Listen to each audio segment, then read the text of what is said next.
Students, constitutional law की आज की क्लास में हम बात करेंगे पार्लियामेंट के बारे में। हमारी प्रीवियस क्लासेस में हम लोग पार्लियामेंट के 6 पार्ट कर चुके हैं कंप्लीट। पार्लियामेंट जो आपके है कॉन्स्टिट्यूशन में पार्ट 5 में दे रखा है, जिसमें सेकंड चैप्टर में आपका पार्लियामेंट के बारे में उपबंध है जो आर्टिकल 79 से शुरू होता है। पार्लियामेंट के इस टॉपिक को हम पहले 6 भागों में कवर करके आ चुके हैं। आज हम इसका 7th पार्ट करते हैं। तो आइए देखते हैं 7th पार्ट के अंतर्गत हम बात करेंगे पार्लियामेंट की कंडक्ट ऑफ बिजनेस के बारे में, यानी कि कार्य संचालन के बारे में।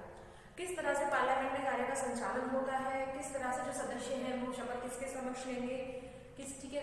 इसके अलावा अगर सदस्यों की जो सीट है अगर वो वैकेंट है तो उसके संबंध में क्या उपबंध है, मीटिंग्स जो होंगी, सेशन होगी, कितनी गणपूर्ति, कितना कोरम उसमें होना चाहिए, इन सब के बारे में हम लोग 2 आर्टिकल्स में इसकी चर्चा करेंगे। इन सबके संबंध में आर्टिकल 99 और आर्टिकल 100, ठीक है।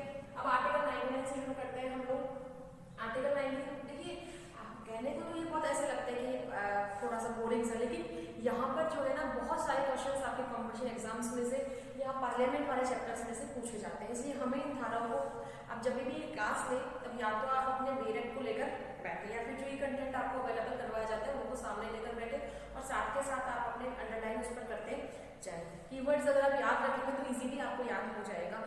फॉर एग्जाम्पल, जैसे अगर क्वेश्चन ये पूछा जाता है कि संसद के जो सदस्य हैं वो शपथ किसके समक्ष लेंगे, तो आपको ऑप्शन दे दिया जाता है, जैसे कॉम्पिटिशन एग्जाम्स में आता है ABC, राष्ट्रपति के समक्ष लेंगे या उच्च न्यायालय जो CJI है उसके समक्ष लेंगे, सुप्रीम कोर्ट की जो CJI है उसके समक्ष लेंगे, या फिर उच्च न्यायालय के न्यायाधीश के समक्ष लेंगे, या नन ऑफ द अबव। तो इस तरह से जैसे हमारा आंसर क्या हुआ, A, राष्ट्रपति के समक्ष वो शपथ लेते हैं। तो जरूरी है कि आप पेंसिल लेकर बैठे और अंडरलाइन करते जाए अपने बेरेक में या अपने नोट्स पर, ठीक है। अब देखिए आगे बात करते हैं हम आर्टिकल 99 पर। आर्टिकल 99 बात करता है ओथ और affirmation by the members of parliament, संसद के सदस्यों के द्वारा शपथ या प्रतिज्ञान के बारे में। तो आर्टिकल 99 बताता है कि संसद के जो सदस्य होंगे वो शपथ किसके समक्ष लेंगे, राष्ट्रपति के समक्ष लेंगे। किसके समक्ष लेंगे, राष्ट्रपति के समक्ष लेंगे, या फिर राष्ट्रपति के द्वारा जो इस निमित्त नियुक्त किया गया, इस पर्पस के लिए अगर किसी अन्य व्यक्ति को नियुक्त किया गया है तो उस व्यक्ति के समक्ष लेंगे, ठीक है। राष्ट्रपति के समक्ष लेंगे या फिर किसी अन्य व्यक्ति के द्वारा जिसको कि राष्ट्रपति ने इस प्रयोजन के लिए अपॉइंट किया है उसके समक्ष वो शपथ लेंगे, या फिर प्रतिज्ञान लेंगे, फॉर्मेशन करेंगे और साथ में उस पर सिग्नेचर करेंगे। अच्छा, प्रारूप जो इनकी शपथ का होगा वो कहाँ दे रखा है, वो दे रखा है संविधान की 3वीं अनुसूची में, संविधान की 3rd शेड्यूल में। इस प्रारूप के अनुसार वो शपथ लेंगे या प्रतिज्ञान करेंगे और साथ में उस पर अपना हस्ताक्षर भी करेंगे। तो प्रत्येक संसद का प्रत्येक सदस्य, ध्यान रखिए, संसद का प्रत्येक जो मेंबर है वो अपना स्थान ग्रहण करने से पहले उसके लिए शपथ या प्रतिज्ञान लेना बहुत जरूरी है। किसके समक्ष लेंगे, हमने देख लिया, राष्ट्रपति के समक्ष लेंगे या किसी ऐसे अन्य व्यक्ति के समक्ष जिसको राष्ट्रपति इस पर्पस के लिए जिस अपॉइंट करें, और 30वीं अनुसूची में दिए गए प्रारूप के अनुसार साथ में उसके हस्ताक्षर उस पर होंगे, तभी वो अपना पद ग्रहण, अपना स्थान ग्रहण कर पाएंगे, अन्यथा नहीं। तो आर्टिकल 99 जो हमें है वो रिक्वेस्ट ही बता रहा है स्थान ग्रहण करने से पहले क्या करना अनिवार्य होगा सदन के सदस्यों के द्वारा। प्रत्येक सदन, वेदर लोकसभा और वेदर राज्यसभा, चाहे वो लोकसभा हो चाहे वो राज्यसभा हो, ठीक है ना। तो प्रत्येक सदन के प्रत्येक सदस्य के लिए जो है वो जरूरी है, ठीक है। अब हम बात करते हैं आर्टिकल 100 के बारे में, ठीक है। आर्टिकल 100 जो बात कर रहा है वो बात कर रहा है आगे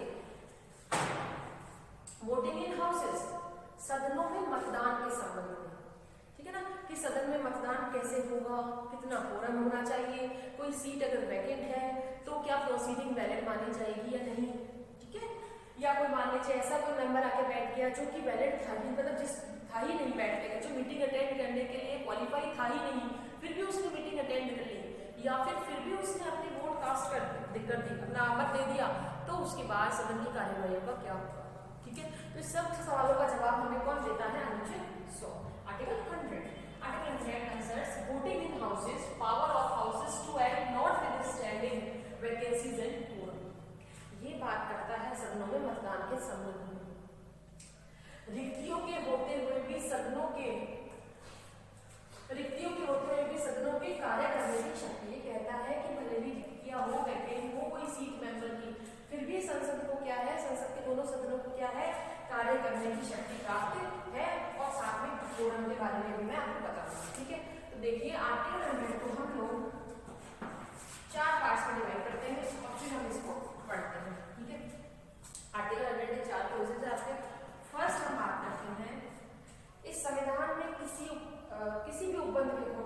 होने के सिवाय, जैसे इस संविधान में कहीं अगर कोई स्पेशल प्रोविजन दे रखा है, उसको छोड़कर जितना भी काम होगा सदन के, चाहे वो सदन की खुद की सीटिंग हो, किसी सदन की सीटिंग हो या फिर जॉइंट सीटिंग हो, कहने का मतलब है, इसे मैं बाद में लिखती हूँ, पहले आप लोग सुन लीजिए एक बार। इस संविधान में किसी भी बात के बंद होने के सिवाय अगर कोई स्पेशली कुछ प्रोविजन कर रखा है कि कोई भी जो होगा प्रश्न होगा उसका अवधारण इस तरह से किया जाएगा, तो वो उस तरह से होगा जहाँ बंद कर रखा है उस तरीके से कर देंगे। उसके सिवाय प्रत्येक सदन की मीटिंग में, प्रत्येक सदन की जो सिटिंग होगी वो या फिर ज्वाइंट सेशन हो अगर सदन का हो, उनमें अगर किसी प्रश्न का अवधारण किया जाना है तो उस प्रश्न का अवधारण उपस्थित और मत देने वाले सदस्यों के बहुमत से किया जाएगा। ठीक है, सबसे पहले इस चीज को ध्यान रखिए। क्या देखा हमने, आइदर वन हाउस और बोथ, चाहे सदन एक हो या सदनों को दोनों सदनों का सेशन ज्वाइंट सेशन हो, दोनों में भी जितने भी क्वेश्चंस डिटरमाइन किए जाएंगे, जितने भी प्रश्नों का अवधारण किया जाएगा, वो कैसे किया जाएगा, by the majority of members. ठीक है, सदस्यों के बहुमत द्वारा किया जाएगा। और सदस्य कौन से होंगे बेटा, उपस्थित और मत देने वाले सदस्य, उनके बहुमत से किया जाएगा। अब इम्पोर्टेंट बात यहाँ पर नोट कर लीजिए, साथ के साथ आप लोग नोट करते जाइए। इसी क्लोज में एक और इम्पोर्टेंट बात यहाँ पर कह रही हूँ, क्या कि अध्यक्ष, लोकसभा अध्यक्ष की बात कर रही हूँ मैं, या राज्यसभा सभापति, लोकसभा अध्यक्ष, सभापति या फिर इनकी तरफ से कार्य करने वाला, इनके रूप में कार्य करने वाला, मान लीजिए ये प्रेजेंट नहीं है और इनकी तरफ से कोई और व्यक्ति कार्य कर रहा है, तो इनकी ओर से कार्य करने वाला व्यक्ति ये जो है वो फर्स्टली वोट नहीं करेंगे, प्रथमतः मतदान नहीं देंगे। इन सदस्यों का जब इनका मतदान हो रहा होगा ना, तो ये मतदान नहीं करेंगे। ये कब मतदान करेंगे, मत बराबर होने की दशा में इनका जो मत होगा वो कौन सा होगा, निर्णायक मत, ये इसका प्रयोग उस समय करेंगे, कास्टिंग वोट। ठीक है, दोबारा देखिए, प्रत्येक सदन के जो सदस्य हैं, कोई भी प्रश्न का अवधारण करना हो, चाहे सिंगल सेशन हो या फिर ज्वाइंट सेशन हो, दोनों ही समय में कब कैसे किया जाएगा, by the majority of the members. Members कौन से, जो उपस्थित और मत देने वाले हैं, उन सदस्यों के बहुमत द्वारा प्रश्नों का अवधारण किया जाएगा संसद के प्रत्येक सदन में। क्लियर होने बात यहाँ तक। फिर बात करते हैं हम लोग कि अध्यक्ष, लोकसभा अध्यक्ष है, राज्यसभा सभापति है, या फिर उनकी एब्सेंस में अगर मान लीजिए कोई ऐसा व्यक्ति कार्य कर रहा है उनके रूप में, ठीक है, तो यहाँ पर उसको प्रथमतः फर्स्टली मत देने का अधिकार नहीं होगा, मत वो नहीं देगा। वो कब मत देगा, यहाँ पर मत बराबर होने की दशा में उसका मत निर्णायक मत माना जाएगा। ठीक है, वो निर्णायक मत देगा मत बराबर होने की दशा में। क्लियर हो गई बात। तो यहाँ से भी कई बार आपको एग्जाम्स में क्वेश्चन पूछ लिया जाता है इस पॉइंट से भी, दोनों पॉइंट से। ठीक है ना, एक तो कैसे होंगे, मैजॉरिटी से होंगे, दूसरी बात निर्णायक मत की बात की, क्या वो जो है लोकसभा अध्यक्ष है या राज्यसभा सभापति है, क्या वो प्रथम तो मतदान कर सकते हैं, निर्णायक मत को किस समय देंगे। ठीक है ना, तो ये बहुत इंपॉर्टेंट क्लोज आपके लिए हो जाता है। सेकेंड क्लोज बात करना है अपनी वैकेंसी, वैकेंट कोई भी सीट जो वैकेंट है, इसकी मेंबर की कोई भी सीट, ठीक है ना, लोकसभा के किसी सदन में, लोकसभा के किसी भी सदन में जब सदस्य की कोई सीट जो है वो रिक्त है, तो भी लोकसभा की कार्यवाही क्या होगी, वैलिड होगी। उनकी जितनी भी प्रोसीडिंग्स होगी वो क्या होगी, वैलिड होगी। कोई फर्क नहीं पड़ता अगर किसी सदस्य की सीट रिक्त है तो भी।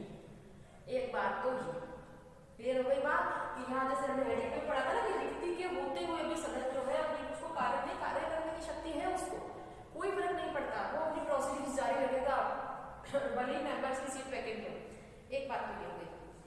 सेकेंड बात हम लोग इसी में एक और इम्पोर्टेंट बात ये कह रहे थे कि मान लीजिए कोई ऐसा व्यक्ति सेशन अटेंड कर लेता है, कोई ऐसा व्यक्ति उन मीटिंग्स को अटेंड कर लेता है जो कि डिसक्वालीफाई है या फिर क्वालिफाइड नहीं है, ठीक है ना, या फिर जैसे मान लीजिए जो कि योग्य था ही नहीं वहां पर उस बैठक में, उस एलिमिनेशन को अटेंड करने के लिए, वो बैठा है वहां पर और बाद में इस बात का पता चलता है और उसने मत भी दे दिया, ठीक है ना, वो बैठा है, उसने मान लीजिए उसको सेशन को अटेंड कर लिया और उसने वोटिंग भी कर दी मान लीजिए, और बाद में जब पूरी प्रोसीडिंग्स हो जाती है उनके बाद में पता चलता है कि इसमें कोई ऐसा व्यक्ति उपस्थित था जो कि क्वालिफाइड था ही नहीं अटेंड करने के लिए, तो भी जो प्रोसीडिंग्स होगी वो क्या होगी, वैलिड ही होगी। यानी कि कोई अदर पर्सन की अगर हम लोग बात करें, कोई अन्य व्यक्ति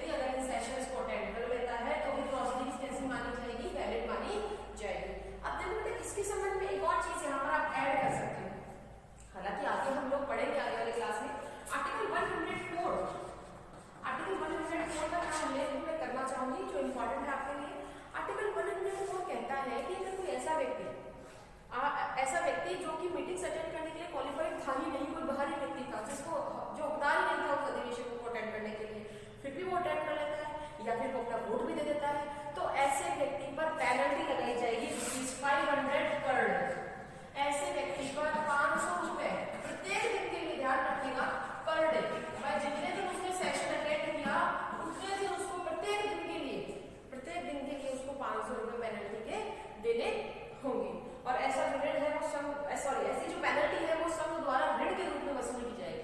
जैसे डेब्ट वसूल किया जाता है ना, ठीक है, वैसे ही वो वसूल की जाएगी। क्लियर हो गई बात? तो यहाँ पर पेनल्टी कोड भी इंपॉर्टेंट रहा। अब हम लोग बात करते हैं थर्ड पॉइंट, थर्ड क्लोज, ठीक है। थर्ड क्लोज बात करते हैं आपका कोरम के बारे में कि संसद द्वारा जब तक विधि बनाकर अन्यथा कोई उपबंध नहीं कर दिया जाता, भाई हो सकता है संसद को अन्य विधि बनाने के संबंध में, तो जब तक पार्लियामेंट को अन्य विधि नहीं बनाती तब तक प्रत्येक सदन का अधिवेशन बुलाने के, प्रत्येक सदन की बैठक करवाने के लिए उस सदन के जो टोटल मेंबर्स है, उस सदन के जो टोटल मेंबर्स है उसका 1/10 पार्ट कोरम बनाने के लिए जरूरी होगा, ठीक है। क्लियर हो गई बात? क्या कह रहा है ये कि थर्ड क्लोज क्या कह रहा है कि जितना जो प्रत्येक सदन होगा, सदन के अधिवेशन बुलाने के लिए जो सदन के जो कुल सदस्य है उनका कुल सदस्यों का 1/10वां भाग जो होगा वो गणपूर्ति मानी जाएगी। मतलब अधिवेशन बुलाने के लिए जरूरी है, आपको सदन चलाने के लिए जरूरी है कि 1/10 भाग तो यहाँ पर रिप्रेजेंट हुई हो। तो इस तरह से थर्ड क्लोज हमें कोरम के बारे में बताता है। फोर्थ क्लोज की हम लोग बात करें तो फोर्थ क्लोज आंसर देता है किस बात का कि भाई मान लीजिए किसी दिन गणपूर्ति नहीं हुई पूरी, 1/10 जो मेंबर्स है वो नहीं आ पाए, एब्सेंट है, उससे भी कम लोग हैं, तो क्या होना चाहिए? तो फोर्थ क्लोज बताता है अध्यक्ष की या फिर सभापति की या ऐसा व्यक्ति जो उस रूप में काम कर रहा है उनके कर्तव्यों के बारे में कि उसके क्या कर्तव्य होने चाहिए। मान लीजिए कि 1/10 मेंबर्स जो है, टोटल नंबर ऑफ मेंबर्स का 1/10वां भाग उपस्थित नहीं है सेशन के टाइम, तो क्या करना चाहिए सभापति को या अध्यक्ष को या उनके रूप में कार्य करने वाले व्यक्ति को उनके एब्सेंस में? उस समय वहां पर एडजर्न कर देना चाहिए या फिर सेशन को सस्पेंड कर देना चाहिए, या तो स्थगित कर दिया जाना चाहिए उस अधिवेशन को कुछ समय के लिए, जैसे कि ठीक है कोई कुछ समय बाद आने वाला है तो कुछ समय के लिए वो स्थगित हो गया, 1 दिन के लिए स्थगित हो गया, 2 दिन के लिए स्थगित हो गया, या फिर उसको मीटिंग को सस्पेंड कर देना चाहिए, मीटिंग को निष्कासित कर देना चाहिए। ये दोनों ही ड्यूटीज किसकी बताई गई है? ये दोनों ही ड्यूटीज लोकसभा अध्यक्ष की या सभापति की बताई गई है या ऐसे व्यक्ति की जो कि वहां पर अध्यक्ष या सभापति के रूप में काम कर रहा है। तो जब गणपूर्ति नहीं होगी तो गणपूर्ति नहीं होने की दशा में सेशन को जो है वो एडजर्न कर दिया जाएगा या फिर सस्पेंड कर दिया जाएगा, निष्कासित कर दिया